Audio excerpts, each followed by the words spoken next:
Hello everyone, good morning. আজকে সকালটা শুরু করেছিলাম রান্না করতে, আর আজকে আমার মনটা ভীষণ খারাপ, কারণ আমার বাপের বাড়ি হিসেবে যে বাড়িটা এখন পরিচিত, মানে আমার নিজের বাড়ি হিসেবে আমি ওটাকে মানি।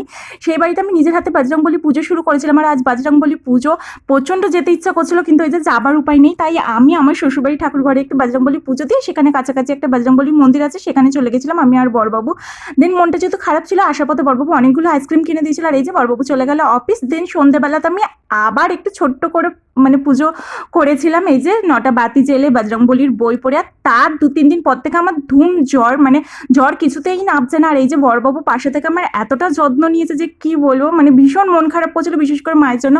আর একলা সংসারের যে কি জ্বালা, ঠিক আমি এই সময় বুঝেছি, মানে না পাচ্ছি রান্না করতে, বাইরের খাবার খেয়ে খেয়ে কাটাতে হচ্ছে। আর বড়বাবু তো অফিস যাওয়া বন্ধ হয়ে গেছে। অবশেষে চলে গেল আমার সেই ঘটক দিদির বাড়ি, আর ধরা পড়লো আমার নাকি টাইফয়েড হয়েছে। দেন তারা সবাই মিলে আমার যত্ন করে সেবা করে কয়েকদিনের মধ্যে আমাকে সুস্থ করে তুললো। আর এই যে অনেকদিন পর নিজে বাড়ি ফিরে এসছে, আর এখানে বড়বাবুকে একটু গরম মারছিলাম, ওষুধ